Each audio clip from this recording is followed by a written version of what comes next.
নমস্কার বন্ধুরা, আজ আমি আপনাদের সাথে শেয়ার করব পাবদা মাছের একটা রেসিপি, যেটা অতিথি আপ্যায়নে বা হয়তো ছোটোখাটো অনুষ্ঠান থাকলে খুব সহজেই এটা বাড়িতে বানিয়ে নিতে পারেন।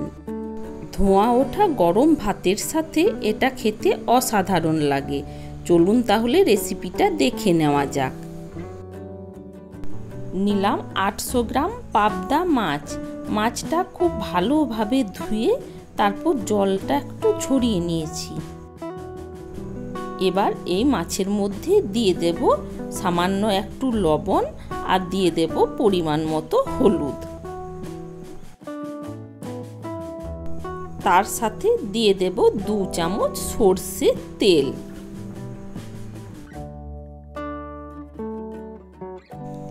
এই পাবদা মাছে কাঁচা সরষের তেল মাখিয়ে তারপর ভাজলে ফাটার ভয়টা অনেকটা কম থাকে। লবণ, হলুদ আর সরষের তেল মাখিয়ে মাছটা আমি 10 মিনিটের জন্য ম্যারিনেট করে রেখে দেব। একটা তাওয়া বসিয়ে নিয়েছি, তাওয়ার মধ্যে দিয়ে দিলাম সামান্য একটু সরষের তেল। তেলটা খুব ভালোভাবে গরম হয়ে গেছে। এবার আমি এই তাওয়ার মধ্যে মাছগুলো দিয়ে মাছগুলো ভেজে নেব। এক দিকটা 2 থেকে আড়াই মিনিট ভেজে নেওয়ার পর উল্টে নেব। এভাবে অন্য দিকটাও আমি 2 থেকে আড়াই মিনিট মতো একটু ভেজে নেব। আপনারা চাইলে আর একটু বেশি লাল করে বা আর একটু বেশি তেল দিয়েও ভেজে নিতে পারেন। মাছগুলো ভাজা হয়ে গেছে, এবার আমি নামিয়ে নেব। এই মাছগুলো নামিয়ে নেওয়ার পর আমি অন্য মাছগুলো ভেজে তুলে নেব। এদিকে আমি মশলাগুলো তৈরি করে নেব। নিলাম 1/2 ইঞ্চি আদা, 2 পিস কাঁচা লঙ্কা, 2 পিস টমেটো আর 1/2 চামচ সরষে। নিলাম 2 চামচ পোস্ত, 15 পিস মতো কাজু আর 2 চামচ টক দই। এই সব মশলাগুলোরই আমি আলাদা আলাদাভাবে পেস্টগুলো বানিয়ে নেব। সব মাছগুলোই ভাজা হয়ে গেছে। এবার আমি এগুলো সব একটা প্লেটের মধ্যে নামিয়ে নিলাম। একটা কড়াই বসিয়ে নিলাম। কড়াইয়ের মধ্যে দিয়ে দিলাম 2 চামচ সরষের তেল। তেলটা গরম হয়ে গেছে। এবার এর মধ্যে দিয়ে দিলাম সামান্য কিছু কালো জিরে। কালো জিরে থেকে একটা মিষ্টি সেন্ট বের হওয়ার পর এর মধ্যে দিয়ে দিলাম 4 পিস মতো কোচানো কাঁচা লঙ্কা। ফোড়নের সাথে ভালোভাবে লঙ্কাটা একটু নাড়াচাড়া করে নিলাম। তারপর এর মধ্যে দিয়ে দেব ওই কোচানো টমেটোগুলো। টমেটোগুলো দিয়ে একটু ভালোভাবে নাড়াচাড়া করে এটা কিছুক্ষণের জন্য একবার ঢাকা দিয়ে দেব। 2 থেকে 3 মিনিট একটু ঢাকা দিয়ে রান্না করে নেওয়ার পর ঢাকাটা একবার খুলে নিলাম। একটু ভালোভাবে নাড়াচাড়া করে নেব। এবার এই টমেটোর মধ্যে দিয়ে দিলাম আদা আর কাঁচা লঙ্কার পেস্ট।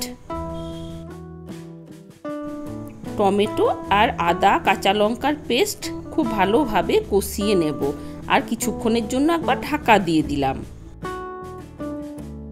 3 থেকে 4 মিনিট ঢাকা দিয়ে দিয়ে কষিয়ে নেওয়ার পর একবার ঢাকাটা খুলে নেব। মশলা কষানো হয়ে গেছে।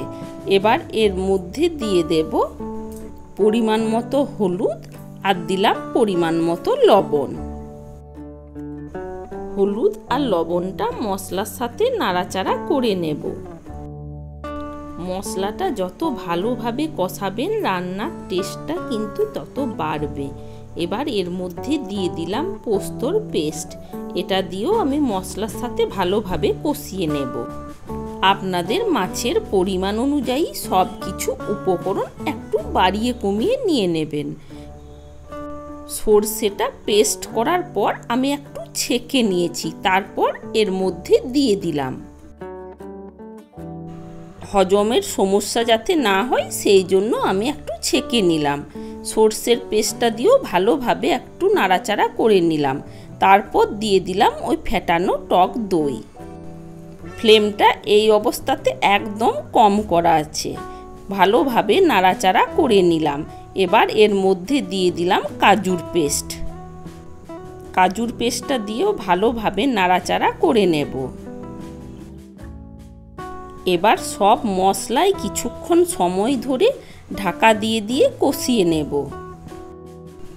প্রায় 6 থেকে 7 মিনিট মশলাটা একবার করে ঢাকা দিয়ে দিয়ে কষিয়ে নিয়েছি, আর মাঝে মাঝে একবার করে নাড়াচাড়া করে নিয়েছি। দেখুন মশলা খুব ভালোভাবে কষানো হয়ে গেছে। এবার আমি এর মধ্যে দিয়ে দেব মিক্সির জার ধোয়া জল, তার সাথে দিয়ে দিলাম অল্প গরম জল। গ্রেভিটা একটু নাড়াচাড়া করে নিলাম। দেখুন গ্রেভিটা ফুটে উঠেছে। এবার এর মধ্যে দিয়ে দেব ভেজে রাখা মাছগুলো। মাছগুলো গ্রেভির মধ্যে ডুবিয়ে আমি 3 থেকে 4 মিনিটের জন্য একবার ঢাকা দিয়ে দিলাম। 3 থেকে 4 মিনিট পর একবার ঢাকাটা খুলে নিলাম।